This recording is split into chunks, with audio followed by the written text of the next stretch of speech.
Hello, everybody. Welcome to our Saturday night show, Cryptids and Conspiracies. Tonight, we are going to be more on the conspiracy side. Now, in American life, there are a few sacred cows. There are historical figures who seem to be unassailable and untouchable in a lot of ways. Tonight, we are going to butcher a sacred cow. Yeah, maybe or maybe not. We'll find out. We'll decide. Uh, we're going to talk about Helen Keller. Now, this was she's born in 1880. When she was 19 months old, she had what they think is meningitis, viral meningitis, and it took her eyesight and her hearing. She was pretty much feral until about 7 years old when she encountered a young lady by the name of Annie Sullivan, later tagged as the miracle worker, or the and she started communicating. She figured out a way to communicate with Helen, and suddenly Helen is learning different languages, writing books and pamphlets, and everything with a very distinctive political bent. And Annie is right there with her everywhere. So tonight we're going to ask the question: was Helen acting of her own volition, or was she a puppet? And we're going to try to make a decision about that. We have a poll available. The way you vote in this poll, let me show you, is you in the chat, you either, if you think it's debunked that she wasn't a puppet, that she was acting under her own volition, put a 1 in the chat. If you think it was confirmed, yes, she was a puppet, Nanny Sullivan's pulling the strings or whoever, put a 2. And if you think somewhere, the truth's in the middle somewhere, maybe she did have some volition, and then again, maybe she was being manipulated. And that's in the middle. That would be a 3. Anyway, we will check on that later on. Now, let me bring on my fellow parkours, as it were. Anyway, we're going to start with this guy. Truly exceptional. And he had one thing you haven't got. What's that, sir? A great big bushy beard. Come on. Welcome to the show, man. With Hey, a how you great big doing? bushy beard. Hey. Next guy up is going to be we'll go with this guy. Sir, nobody worries about upsetting a droid. It's because a droid don't pull people's arms out of their sockets when they lose. Wookiees are known to do that. Welcome to the show, Wookie. Hola! Oh, there you go. Hola! Hey, welcome. And we got the last guy. If it's no Scottish, it's clap. Indeed, if it's not Scottish. Hello there. Welcome to the show, Cruel. Hello there. Alrighty. Been dying to do that. There you go. Well, Cruel happens to be Scottish, so yes, I am, apparently, Yep. yes. so he might not know Helen Keller that well. Squatcho, John, you guys have heard of Helen Keller, Oh, of course, yeah. right? I heard that she fell into a well and she screamed and screamed until her hands turned blue. There you go. There you go. Yeah, the Helen Keller jokes, Yeah, we they know are a thing. Yeah. Yeah, I heard she burnt her hands reading the waffle iron. There you go. Yeah. Yep. Yeah, I heard she burned her cheek with the waffle iron, and then the reason why she burned her other side was they called back or something Do else. you know why her leg is yellow? Why is her leg yellow? Because her dog is blind too. Oh, there you go. She did have Akitas. She did indeed have Akitas. Welcome to the show, Abby, in the chat. So, see, I think they're all, they're all, yep. All right. Anyway, so we are gonna talk about this lady. She's kind of one of those things. She's like a sacred kind of figure. She's pushed in a lot of ways. Even till today, every school child still reads of her in their textbooks in America, at least.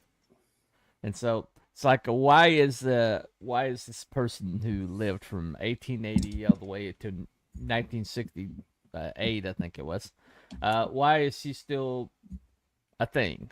Why are we still talking about her? And the most important thing about Helen Keller is the fact that she was deaf and blind, and as a result, she was also mute. And so,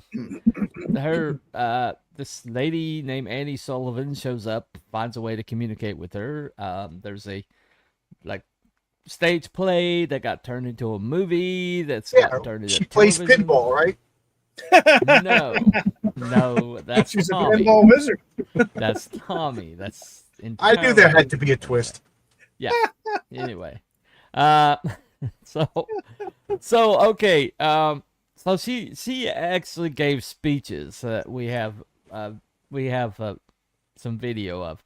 So let's look at Helen in her own words. 1 second. All right, let me pull this up real quick. Line it up so we can struck. It's not a long clip. Let's see. All right, here we go. Since when has that ever mattered? Yeah, exactly. Okay, so this is an actual speech from Miss Keller. So, Polly's help tell you. It is not blindness or deafness that brings me my darkest hours. It is not blindness or deafness that bring me my darkest hours. It is the acute disappointment in not being able to speak normally. It is the acute disappointment in not being able to speak normally. Longingly, I think how much more good I might have done if I had only acquired natural speech. Longingly, I feel how much more good I could have done if I had acquired normal speech.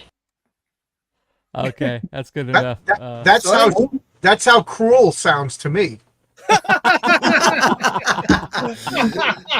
That reminds me of the Expendables 3, doesn't it? It will have what language is that?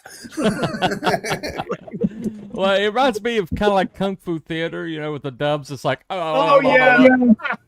damn you, One of the worst bar fights I ever got into was in Seattle when we were talking to these girls and these British sailors were in, and they were trying to hit on the same girls. And I said, "Excuse me, I can't understand you. You speaking English?"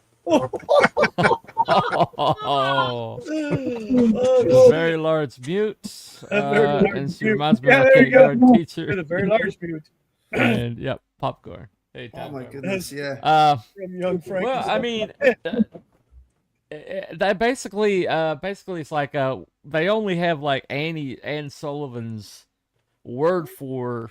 I mean, she's like, I'm communicating with her and I'm translating to you what she's actually saying. Yeah, I barely understood what she said. Barely. Yeah. I picked out a couple of words here or there, but that's pretty much it. You picked that. It must be a Scottish thing because I couldn't make heads or tails of it. It just sounded like the Charlie Brown's teacher to me. Wah wah wah wah wah wah. Do you know what I thought of? It just reminded me of a Billy Connolly joke, and it's you're dealing with the police, and they say, in your own words, could you tell us what happened?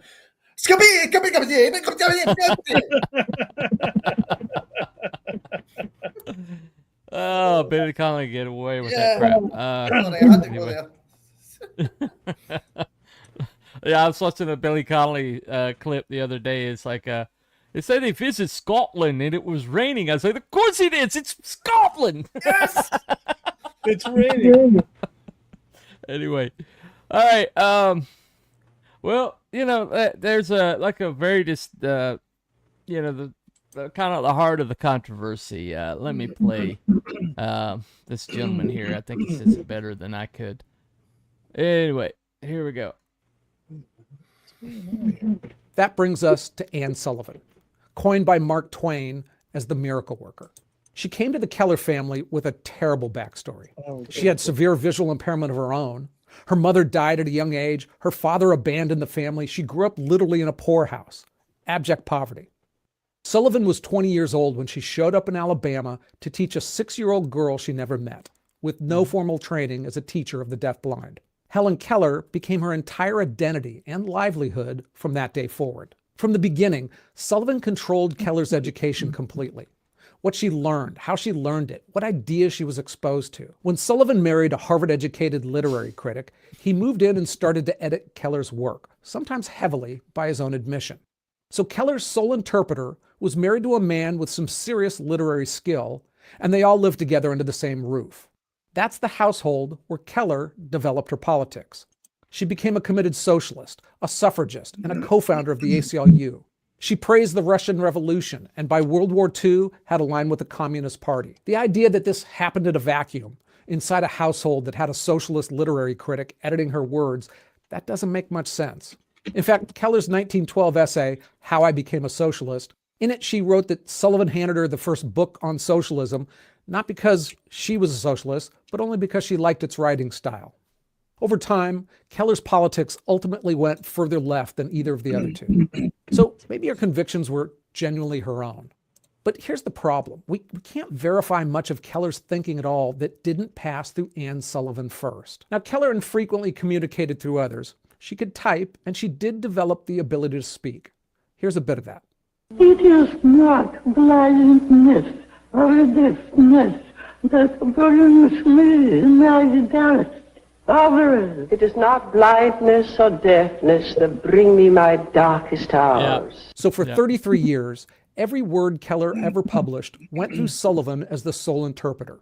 Sullivan admitted she sometimes got the idea of what Keller was saying, but didn't always know the exact words. Right. During the time Keller was with Sullivan and her husband, she published 3 books in her 20s. At the age of 33, she published Out of the Dark, a sustained work of socialist argument. Her writing across those 3 decades was literary, philosophically ambitious, and politically sharp. Then Sullivan died when Keller was 56, and replaced by Polly Thompson, a woman with no background in literature or politics. And the output changed immediately. Helen Keller's journal, published when Keller was 58, it was thinner and more emotional. Let Us Have Faith, published at age 60, it was a collection of short, inspirational essays with no political edge. Teacher, a tribute biography to Sullivan, took nearly 20 years to produce and is considered her weakest book. A woman producing sharp political arguments at 33 was producing inspirational pamphlets at age 60. The verbiage changed as well. All right. Well, there you go. Before we get stuck down. Yeah. Randomly. But yeah, that seems to be the crux of the argument, that basically,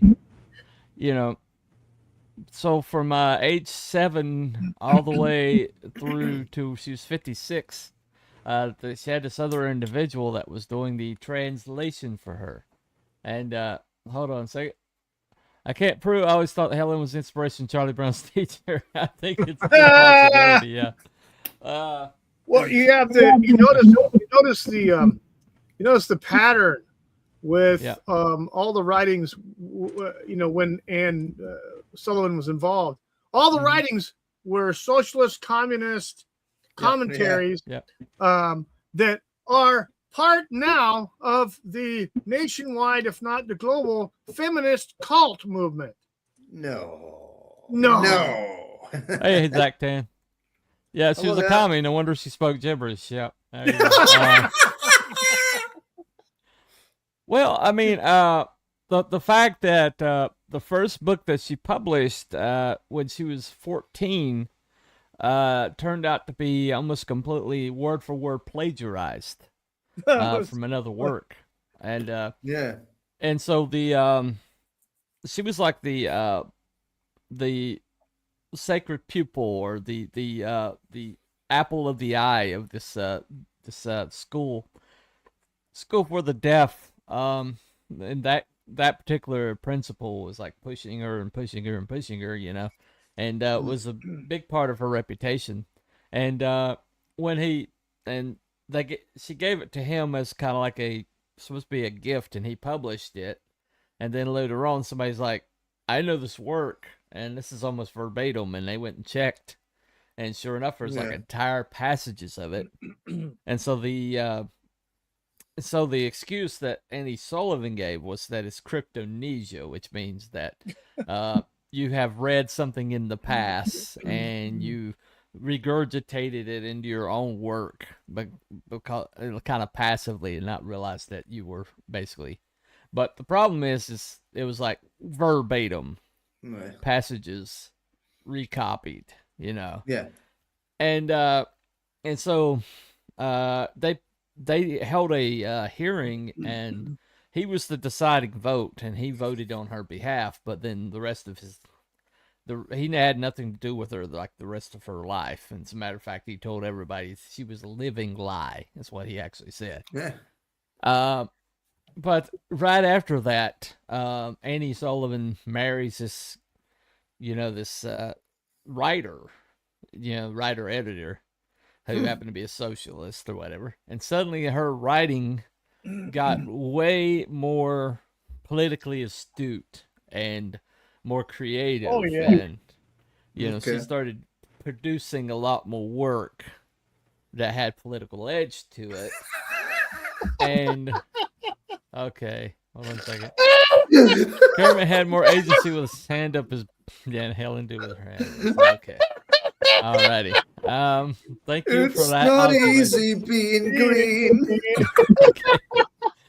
Once again, we have a poll if you want to vote. One is debunked. She was not a puppet. Cool. Are you familiar with her? Did she make it over?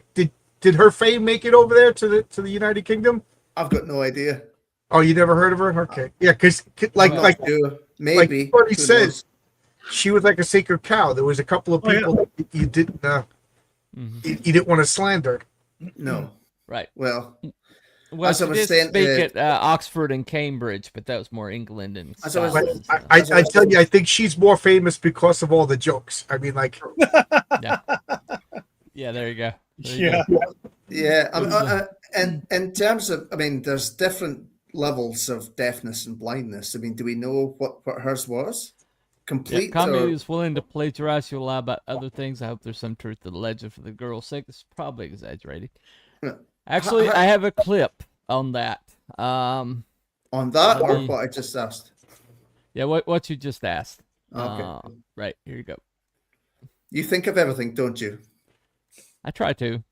Have to be a social outcast or a financial burden on her family because she could now make money. This is furthered by the fact that she and Anne basically put on a circus act of her abilities to communicate being a deaf and blind person. And between 1902 and 1924, Helen was evaluated by doctors and was found to have retained partial vision and hearing. These archives show that she reacted to sounds when Anne was not in the room, and that she tracked movement with her eyes, and that she flinched at loud noises. Somebody that's completely deaf is not going to flinch at loud noises because they did not hear it. And being blind, you're not tracking anything with your eyes because you cannot see it. When this came out, Anne refused to get independent testing for Helen. Why? Because the situation was highly profitable. Anne and Helen toured the country, making public appearances and charging thousands of dollars per appearance. Another theory is that Anne Sullivan was the mastermind of this whole operation. That Anne actually did everything for Helen,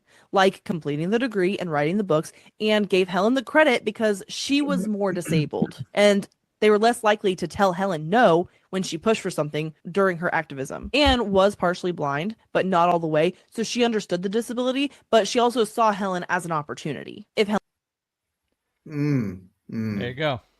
Oh, yeah.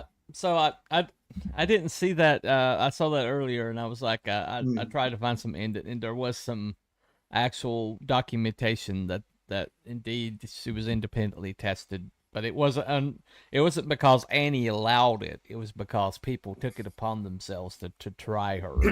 Right. And they recorded back that, yes, she flinched at loud noises and she tracked stuff with her eyes. Well, the reason I asked about her deafness anyway was because, my mother's pretty much going deaf. So she can hear certain things. It's not completely devoid of sound. So. Well, people have pointed out that she grew up in Alabama, And so, you Yeah. know, if she heard any language before she went deaf, it would have been her parents who had a southern accent. Yeah. Right. And yet, even when she spoke gibberish, it sounded British. Yes, I saw that in a video. Yes. Yeah. Yes. And so it sounded like too. Annie. Because we sound Annie so much Sullivan. more intelligent over here, you see. With Yeah, right. Yeah, okay. Yeah, okay. You just burr some R's up for Yeah, we us, do so things I don't- proper over anyway. here, you see. Yes. Right. I heard the only thing she ever said without Anne Sullivan's Uh-huh. being there was the Benny Hill theme. Oh, There you go. Tracking movement's hard to explain, but loud noises may if it cause vibration. Well, that's it. I mean, Hi. she might be able to see like shapes and objects and stuff moving, but you know, just not clearly. Well, I know for a fact I have a deaf school in my area, and I have met people who are completely deaf, and they do feel vibrations. I will admit, I will say that. But the thing about it is, though, if you feel a vibration, and it startled you, you would look around. But when she heard a noise, a loud noise, if she would just felt the vibration, then she wouldn't have looked right at, like, in the direction of the noise. Mm-hmm. And so they were saying that she would look in the direction of the noise. So, Okay. So in other words, there's some eye tracking there. Mm-hmm. So we're talking about, but according to Anne Sullivan, this is somebody who is completely, totally blind and deaf. Totally stone deaf, right? Totally stone deaf, right? Because it was a better story. Well, yeah. And it's, but they would basically, it's like they did the vaudeville circuit. You know, they basically she would communicate stuff to, or Helen would communicate stuff to her, and that was like the whole entire trick or whatever. But she only had, and it's basically Anne Sullivan's word that she was actually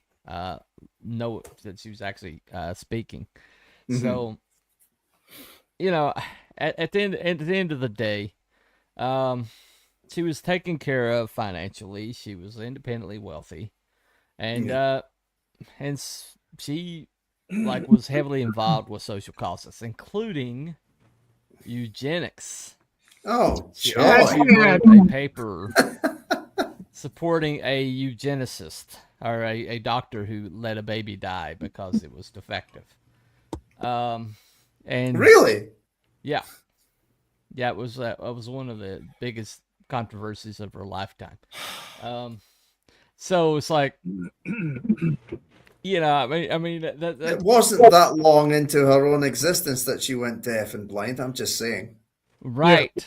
She was born perfect, so it doesn't make sense that she would have that she would think eugenics. It's kind of like the whole Spartan thing, tossing them off the cliff. My goodness. Yep, exactly. Which has happened. Down syndrome children are being wiped out in certain countries because of prenatal testing. And if there's any defects of the baby, they're trying to immediately move to abortion. So, like there's a controversial in Texas, I think, where a defect was detected in a baby who's given to a surrogate mother, and she refused to abort it, even though the parents were like, "Yeah, get rid of it. It's defective." Yeah, loving parents that they are. And she managed to hold on to the baby, and she managed to birth the baby, and it turned out the baby was fine. Yeah, the baby had heart surgery. The baby's completely fine, and now they're suing to get the kid back. They're suing to get the kid back. Yeah, yeah. There you go. The ones that wanted it. Yeah. Anyway, so I mean, this whole entire thing is. That's why that could be a surrogacy. I think is buying and selling of human life. You know. Yeah. I think in vitro fertilization and all that it's like abortion by a different name. I think it is. My opinion. Oh, we love that. You know, abortions are great. We love that. There you go. Yeah. Moloch musket is a pound of flesh. Oh, yes. It does not make sense from a consistency perspective. No, it does not. We wouldn't want things to make sense now, would we? We would not. We would not. No. Now, this guy, he gave a really good list. 10 reasons why Helen Keller might be fake. Oh yeah, this guy's good. I saw that one earlier. Yeah. Yeah. Let's see if we agree. So here we go. Number 10. She was a deaf-blind toddler who. Oh, sorry. Hold on. Yeah, here we go. Who somehow learned language? Okay, let's start with the basics. Helen Keller lost all sight and hearing at 19 months old. Yeah. That means she had barely started learning words before her world went completely silent and dark. Then along comes her teacher, Anne Sullivan, who just starts spelling words into her hand and boom, language unlocked. Challenge to you. Try teaching a grown blindfolded adult a new language by just tracing letters on their palm and see how far you get. Okay. Number 9. She didn't just learn language, she became a genius. Not only did Helen learn language, but she mastered 3 languages, wrote books, gave speeches, and even had deep political opinions. Yeah, she evidently learned French, German, and Latin. Latin, not pig Latin, Latin. I'm sure that was easy. Most people struggle to learn basic Spanish on Duolingo, but sure, she's out there debating world affairs in French. Makes total sense. Better give her a stamp. Okay. Stamp of approval. So what do you think? What do you think of those two so far? She learned those abilities through the Force. I mean, it's pretty simple. You know what I'm going to say. Yeah. Has she ever been tested without Anne Sullivan around? Has she been in a room and with Latin scholars and French scholars and people and like, okay, write a book, talk to her, whatever. It's never happened. So to me, it's obvious that Anne Sullivan was manipulating. Yeah, sounds that way, doesn't it? Mm-hmm. Yeah. Okay, let's get a couple more here. Got to think of it Number 8. What's that? Number 8. Sorry. Okay. She wrote 14 books without ever seeing a word. There you go. Dad, Yeah? here's all the books on Helen Keller I could find on Amazon. I told you to write a list of the books Helen Keller wrote on Amazon. No, I'm pretty sure you told me to buy them. Fine, I'll start the return. No. You didn't hurt yourself, did you? No. Okay, good. So anyways, 14 books. That's more than most authors with full senses ever manage. Yet somehow Helen, who never saw letters, never heard a word spoken after the age of 19 months, was dropping literary masterpieces that you can still buy today. At this point, I gotta ask, did Helen even know what a book really was? Think about it. Couldn't see, couldn't hear. So they just put this object in her hands, and she knew what it was, and that she could write one. Not one, how about 14? That's a little sus, you have to admit. Number 7. Okay, let's start there. How big were these? How much content was there in these books? Oh, they were thick. The Really? books were pretty thick. Yeah, Okay. okay. they weren't like pamphlets or anything. I could understand if it was like 14 tiny little books or something, but They treat kids like Amazon package delivery animals. Yeah. There you go. What else are good kids good for? Hey yo, what's going on? Hey, cooking. Hello. But yeah, she's very prolific, and a lot of them were they were like self-help, or like early form of like self-help. They were political treatises, basically on socialist and communistic philosophies. I'm sure she came to those conclusions just out of the ether. There you go. Well, also, what contrary opinions was she given where she could decide which one was better? Exactly. Is there any evidence that she was explained what capitalism means, and you know what I mean? Right. Well, she said that Annie gave her a book on socialism, and she liked the way the words went. Okay, fine. Was she given a book on capitalism? You know what I mean? Like, Yeah, you give me a student, and I could just bombard them for 20 years with my opinion, and they're going to repeat. Well, that. I mean, look what's happening right now with the DSA. You think Yep. those kids know anything about capitalism whatsoever? Exactly. Look They at could that probably quote you the education. entire. If she was passage. given a book on socialism, how the hell did she read it? Well, it was probably read to her, I'm assuming, or at least signed into her hand or something. I don't It know. would have to be. It's always rich kids Well, that support communism. Yeah. That's the thing. I mean, she probably couldn't read it. Yeah. How well could she hear it, thus understand it? Yeah, exactly. It's just she was just that brilliant, guys. She was just that freaking brilliant. Maybe she's one of these people that just had that like genius level IQ and just conveniently couldn't see or hear. Yeah. I mean, seriously, when was Braille invented? Oh yeah. I think Braille was invented in the 1920s, I think, and she picked that up when it came in. Right. She was supposedly able to read Braille. Oh yeah. So, well, I don't know. Anyway, Because she was there's just a that lot- brilliant. She was There's just a that lot of brilliant. a lot of cases of people who go blind, but they've already been able to read and write and stuff like that, then pick up Braille. But All communists are closeted capitalists. Yeah. Yeah, it's funny. It's funny how the communist countries, the Communist Party has like trillionaires and millionaires in it. It's like the dude down in Cuba, Castro. Oh yeah. His daughter's worth like 800 million or something like that. Yeah. So really? yeah, Not all? Yeah, he lived in this little cottage by the waterfront, and somehow his daughter's worth 800 million. So anyway, Wow. Yeah. It's just amazing. Yeah, the country's got brownouts, but his daughter's worth 800 million. But anyway, so somebody that money's going somewhere. I'll just say that. All right, let's get a couple more of these. So. Without ever hearing a human voice. Here's where it gets really weird. Helen Keller didn't just write books. She gave speeches, actual verbal speeches, to crowds without ever hearing how words sound. I mean, she didn't hear anything since she was 19 months. And here's the kicker. She had a British accent.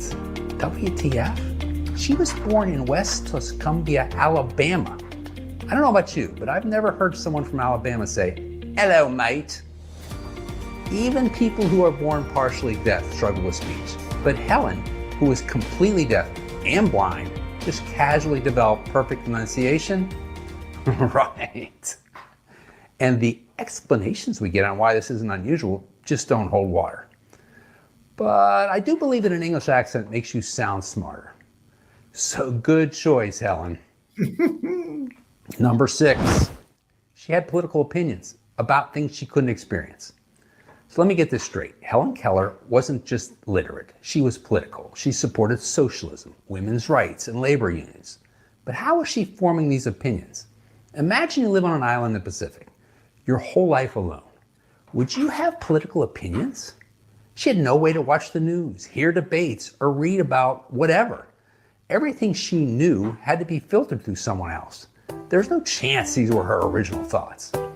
I'm smelling a puppet.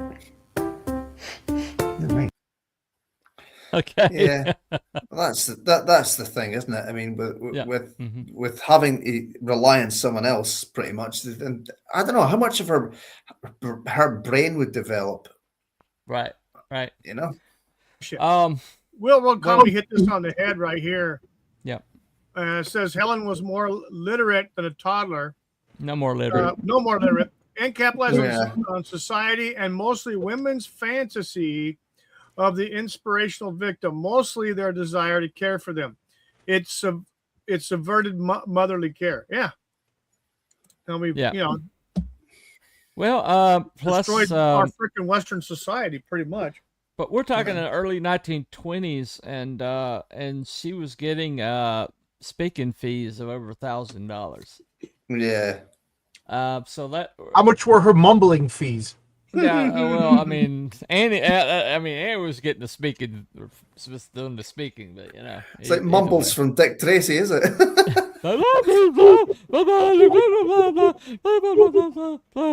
She likes to say, "Thank you for having us."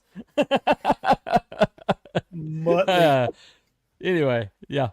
All right, let's let's get a couple more. All right. I'm smelling an actual puppet. This is good right here. Second. I don't know about this. Kind of weird. Number 5. She allegedly flew a plane. This is where it really goes off the rails. Yep. I mean, into the ditch crazy.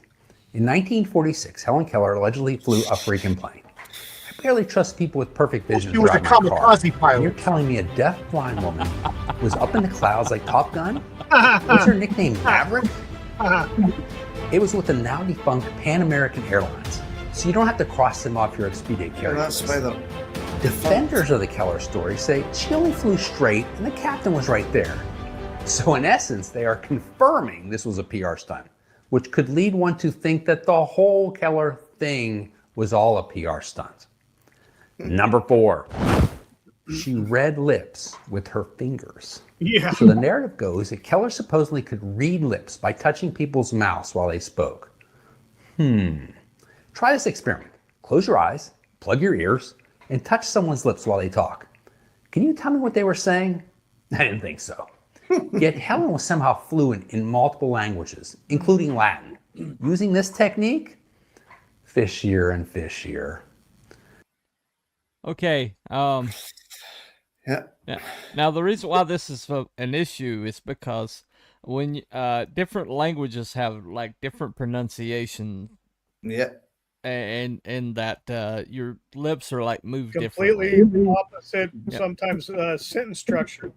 I mean, especially German. I mean, German. Yeah, if you put different words, your hand on the mouth of a German, you're going to get spit all over your. Yeah. Anyway, it's a very guttural sounding language.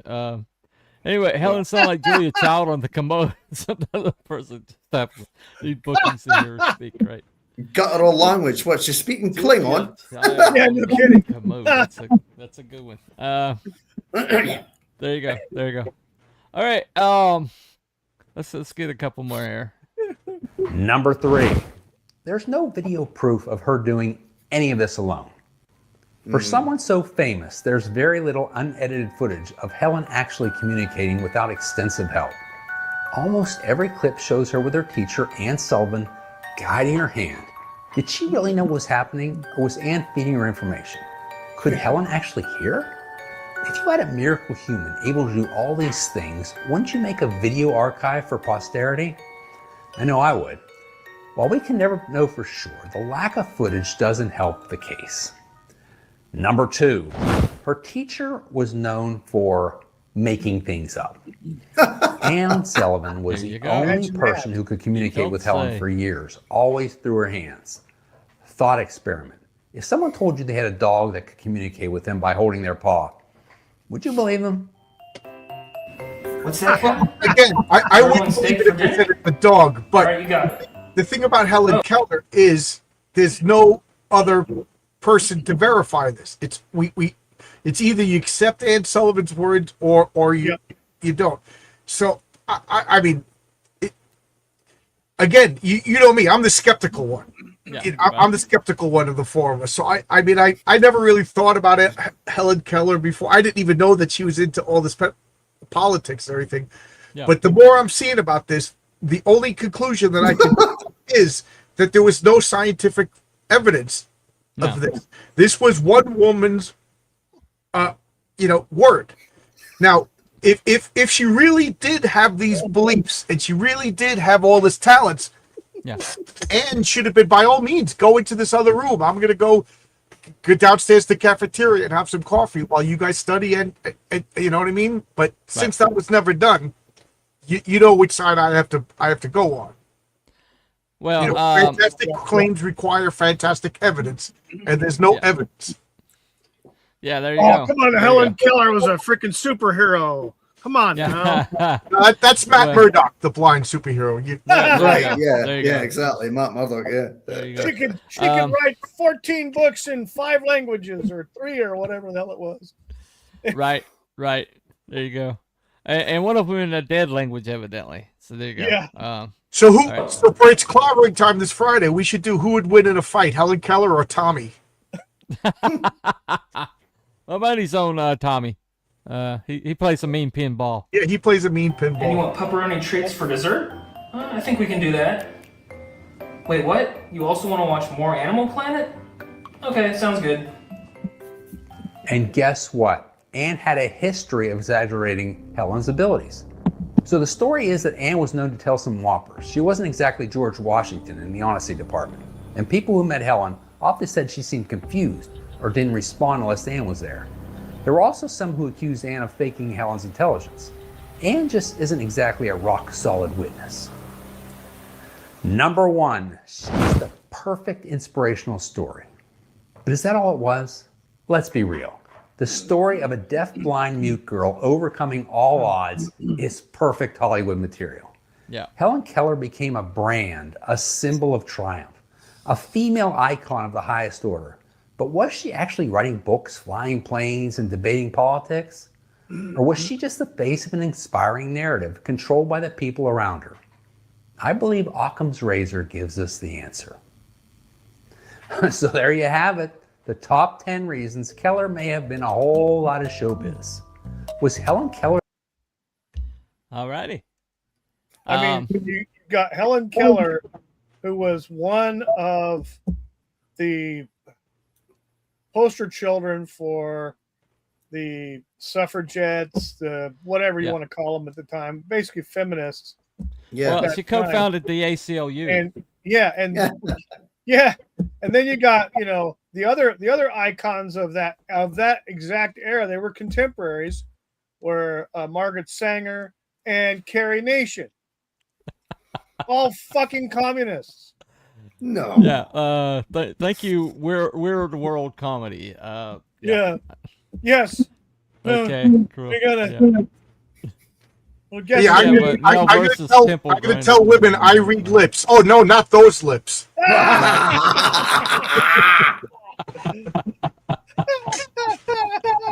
Oh, I'm gonna get struck. Anyway. Yeah. My goodness. Well, the point was made that after Annie Sullivan dies, Helen goes politically inactive. Yeah. Almost entirely. And one of the things that she was completely silent through was the civil rights movement. And so this person who co-founded the ACLU didn't have anything to say about civil rights, the civil rights movement. And she died in 1968, so she was there. Of course, she was like in her late 70s, early 80s at that time. But at the same time, when Annie Sullivan was alive, she had an opinion on everything. Oh yeah. And she wrote pamphlets, and she supposedly protested and did speeches. She was the great facade. Yeah. Well, as I was saying to Bunny before we came on, when I watched a couple of those videos, it just reminded us of the show we did on the Battle of the Sexes, and I was like instantly, "Yep, lot of shite." There you go.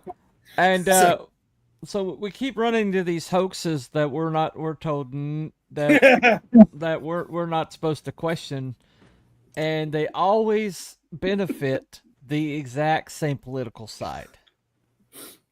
They always benefit the exact same side. I was telling Gruel, I was like, I'm beginning to wonder if the left side of the political spectrum even exists. Like Harriet Tubman. Harriet Tubman, exactly. She didn't exist. Harriet Tubman, the very Holocaust likely didn't exist, or at least didn't do what they said she did. There's been so much, it seems, so many lies and exaggerations and manipulations, so it's hard to tell. Well, and it always winds up, when somebody shows up and they become iconic and they get taught to school children, and then you look into it and it's like there's nothing there. There's a whole bunch. Like you're not allowed to question Martin Luther King Jr. either. The guy did a lot of shady stuff. Another one who's a total 100% fraud is Nelson Mandela. Oh yeah, Nelson Mandela is a piece of crap. Gandhi was an asshole. Yep. You know what I mean? But Gandhi had underage girls sleeping with him, supposedly to test his chastity. These people, they hit a level, and you're not allowed to question it anymore. Yeah, exactly. Exactly. And it's like, and it always winds up being beneficial to one side of the political spectrum or one point of view. And it's always pushing the communist philosophy. Or in some Che ways, Guevara was a piece of crap. Exactly. Yeah, you see these idiots with t-shirts. If only they knew.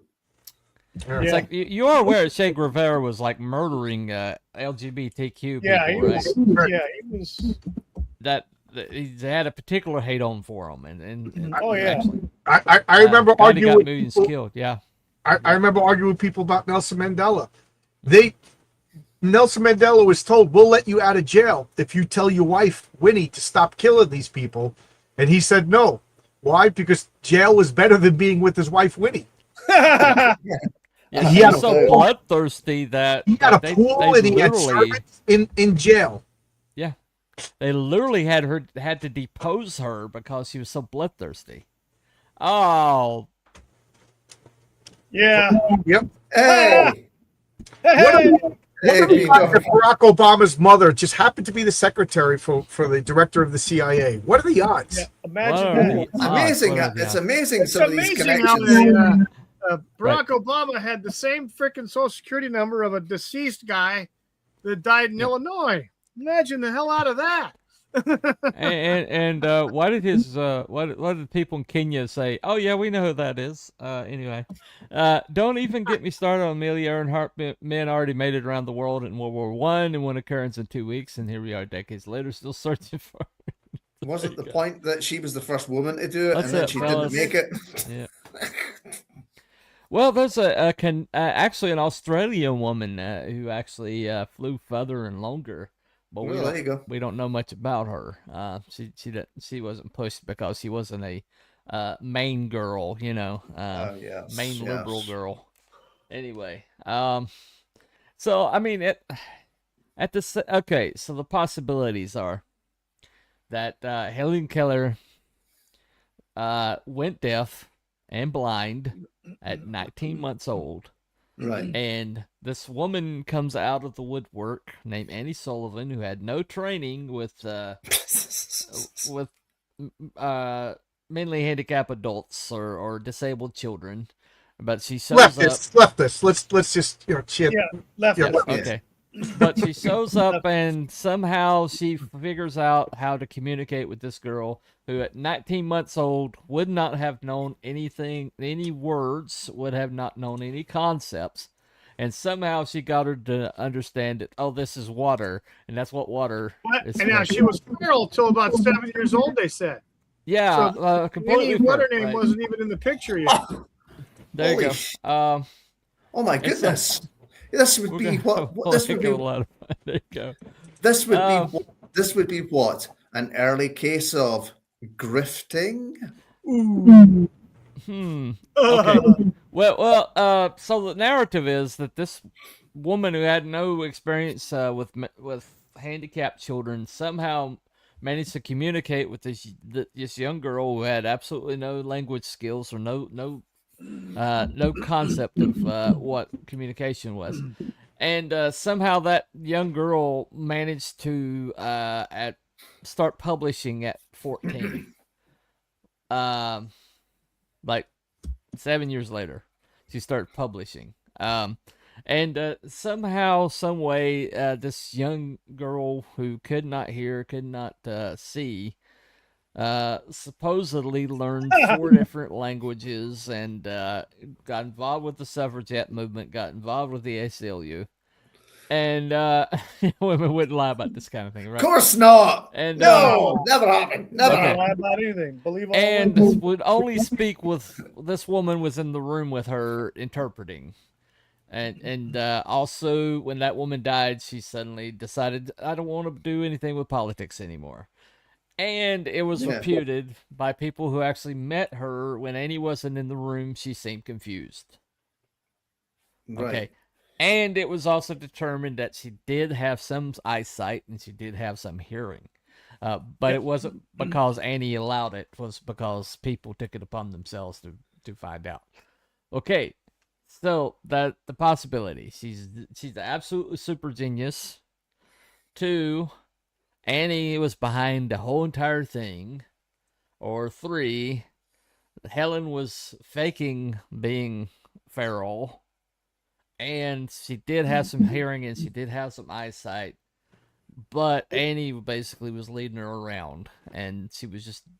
Well, is there any evidence from her childhood? Like, are all of her childhood stories anecdotal? Like, is there doctors confirming that she was, you know what I mean? She was never tested. Right, so there we go. So, guys, I glue in the dark when I was a child. There you go. Oh, there you go. We'll just start... Hey, if you say it, then it must be true, right? There you go. Anyway, you must have been a light bulb. I tried to reach out to the Helen Keller Foundation for response with the comments were disabled. Yeah, no kidding. Right? Wah, wah, wah. Emotional damage. That guy's funny. Yeah. Okay. All right. Anyway. So I mean, all right. So well, she couldn't hear, so she was deaf. She couldn't speak, so she was dumb, and she was also socialist, so she was dumb. There you go. There you go. So if we're arguing that she was an absolute genius, then how did she wind up with, believing in communism and socialism? Be dog. Hey, if you say so. That was I'm going to a check. move. Well, we need Helen Keller to read it. Yeah, Helen Keller had to check on that one. Yeah. Anyway. Psychically, I'm very well endowed. I'll bet you are. There you go. Anyway, so those are the possibilities. All right. So we have a poll up on it. Yeah. Anyway, oh yeah. There you go. Oh no! Do you know what I just thought of? It's that Brian Blessed. Are you retarded? Well, if she believed in communism, then probably. All right. So, debunked. Type 1 in the chat if you believe in debunked. That she wasn't a puppet. That she actually did all this stuff. Debunked she's legit. She's legit. Debunked okay, means I just want to make sure before I vote. Okay. Absolutely. Debunked means she's legit. Confirmed means yes, she was Annie Wilkes or Annie Sullivan's puppet. I'm sorry, Annie Wilkes was the nurse from anyway. All right. In the middle means that she was complicit with Annie Sullivan, and that they did it together. That would be that one. Debunked. Somebody said debunked. Okay. Anyway, debunked means that she was actually legit. So you might not. If she was in on it, then she would have stuck with it after Annie. Like if that was her beliefs, then she would have, been right continued after Annie died. Right. Okay. Okay. So all right. Let me go around the horn. So Wookie, where are you leaning on this one? I want to say confirm, because that's what I put in the chat. Yeah. Now, it doesn't necessarily mean that she didn't start out with a hearing impairment and a vision impairment, but over time, in certain environments and things like that, she could have regained. If she had lost a lot, she could have regained some sensory, from her eyes and from her ears, given the fact that there were some tests being done and she could see things and track things that were moving in front of her, and also hearing things like sharp tones and sounds and things like that startled her. Mhm. So, yeah, I think there was a little bit of a grift there going on between both of them. Okay. So you're in the middle then. No, confirmed. I think it was all fraud. Okay. But it doesn't necessarily mean she didn't have an impediment of vision and hearing. Okay. All right. So you're confirmed. Okay. Good old Annie. Annie was the master of the puppet. Illuminati confirmed. Hey. Daredevil confirmed. Yeah. I see your point. But it doesn't mean she was less. I mean, it's a good possibility she was less impaired than they let on. Yeah. But at the same time, maybe. she was still being a puppet. So I think that's what you meant. Annie Wilkes is Paul Sheldon. Just see it's Helen got the same relationship. Yeah. She used to force the sense objects near her. Yes, of course. All right.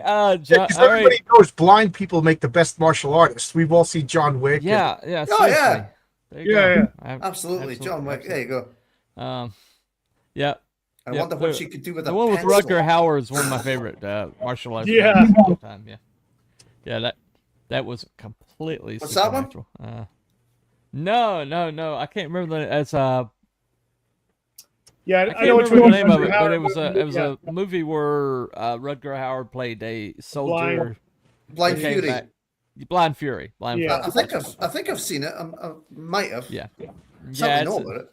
It's completely ridiculous, but it's fun. It's a very fun movie. I love Rutger Hauer and anything Oh, yeah. he's ever done. Yeah, Rutger Hauer's great. Blind Fury. Yep, B-Dog got it. All right. Okay, John. Where are you landing on this one?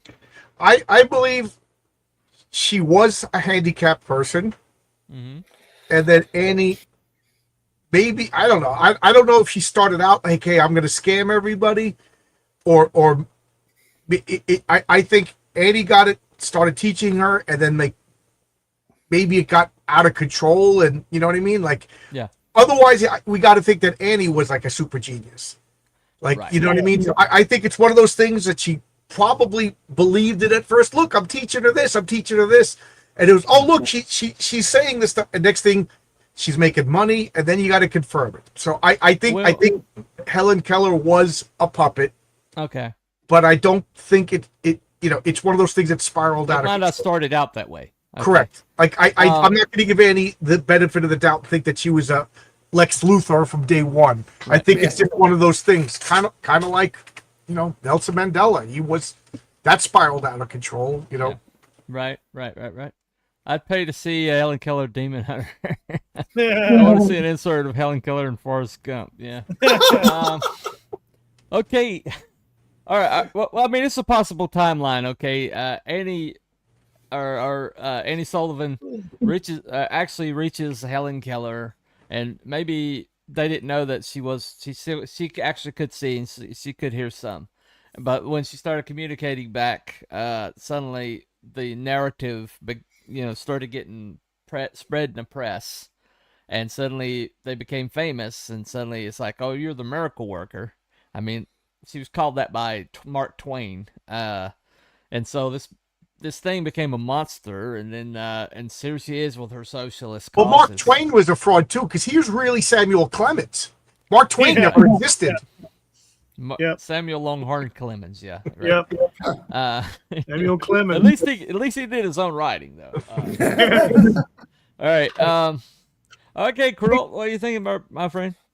Yep, I confirmed as well. I even took the time to sign in and vote in the comments. Imagine that. Yeah, I always forget. I smell shite. Anyway. No, Definitely I agree. It might not have started off as a grift, but I think it just got there. Well, I mean, if you're able to call them like $1,000 for an appearance or a speech. Well, in the early 1920s. In 1920s. I mean, we also encountered something similar with our Amityville thing, right? Where the what's her name again? The couple. Yeah. What's their names again? What the I forget hell's their that? names, but they seem to start off legitimate. Oh, and then, Elaine Warren. Warren. Warren. Yeah. They seem to start off pretty legitimate, and then it just kind of got a bit spiraled out of control. Yeah. Yeah, It's there you the go. same kind of If thing, you show I me a think. man who got rich off politics, I can show you a thief. Yeah, Mark. I think it's the same thing. I think it's the same kind of thing there. It just spirals out of control. Yeah. So, yeah. Well, like I think a lot of grifts. Very rarely do I think a grift starts out as a grift. Right. I think some people start out in earnest. They start making money, and then the cracks start to show, and they got to double down on it. Yeah. You know. You know, Well, like, I mean, it's.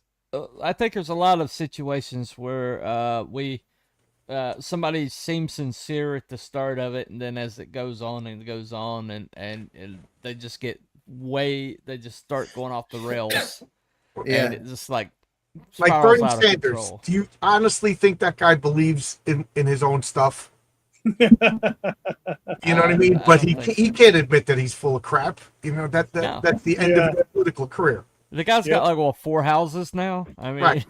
Who knows? Yeah. Okay, so I'll borrow. Does 10,000. anybody believe No. Rip Reverse is failing? cannot. But you got to double down on it. Right. Yeah. Right. Well, well, that's yeah, it, isn't it? Go ahead. It's like I always think of Jurassic Park 3 in this sort of instance where Alan Grant says some of the worst things imaginable are done with the best intentions. Oh yeah. Right. So, Right. or you Well, could just go with the whole road to hell thing. So Yeah, it's like Jimmy Swaggart was a street preacher, and then he got a really famous televangelist, and he's twirling New Orleans back streets in his white Jaguar, looking for prostitutes in the middle of the night. I have sinned, you know. So anyway, Yeah. Hey there, baby. It's like Jim and Tammy Faye. There you go. Jim and Tammy Faye. Yeah, I mean, I've seen interviews with Tammy Faye, and I really think she was the real deal. Even Jim wasn't. At least she started out as it, because she was such a sweet lady. In all the interviews I saw. All right, so I'm gonna stop the poll. We have a clear result. Yeah, and looks like it. My goodness. Yep. Matthew Craik said he misunderstood. That's why he's the lone vote. So I think it's pretty well in the bag. It's like I only trust Joel Holstein. Yeah. Well, we'll have to talk after the show. I got some things to point out to you. Anyway, so we're gonna go with.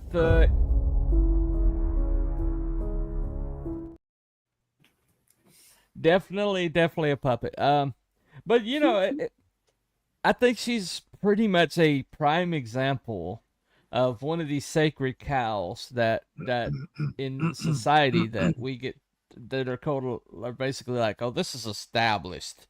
You know, this is established. You gotta believe that this is fact. And so, I mean that miracle worker. It's got a television. It's got a stage play. It's got a musical. It's got like movies. I mean, it's basically ubiquitous. You know that Annie Sullivan's this great, wonderful lady who broke through. Anne Bancroft played her, for God's sake. That's where Anne Bancroft. That's why we know who she is. I can't remember who played Helen Keller. It's a very Patty famous Duke. actress too. Yeah, Patty Duke. There you go, Patty Duke. Right, but so it's like essentially we keep running into this phenomenon where something that we've just like the Smithsonian. It's like, oh, Smithsonian's this great organization, and then we find out what they've been up to the last 5 years. You know, my goodness, how often have they featured in our shows? How many times it's like, oh, the Smithsonian acquired the, and then boop, it's gone. Then Are they involved here? Who knows? Well, I mean, them in the British Museum is like it one or the other. Like I just believe all sacred cows at this point. Yeah. Yep. It's getting that way, isn't it?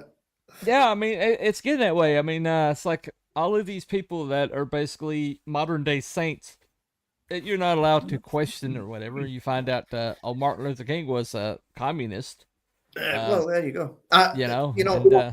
The problem that people have is they develop this kind of savior complex. Yeah. Right. Sorry to say, but that's not good because people you will know, let you down. I think there's only one person that's worthy of that. Yes. In my opinion, I mean, it's not the opinion of everybody on the board. No. But it is my opinion. No. If you believe in religion, then you know who your savior is. But in terms of in the human world and politics, etc., and so forth, then people develop savior complexes, and it's just like, sorry, but your guy might. Your guy might not be all there. There's a thing happening over in your neck of the woods there, Cruel, with really?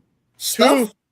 some stuff. Well, nearby, not in Scotland, but good old Ireland, Northern Ireland. In fact, right.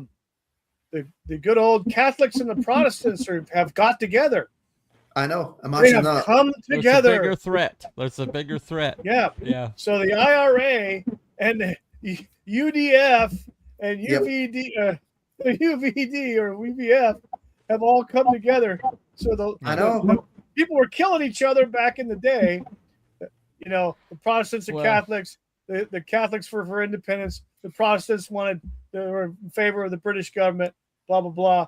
And well, I mean, if they want the Irish Republican Army to come out of retirement, then it's already it already is. I mean, the Al Qaeda were scared of the IRA.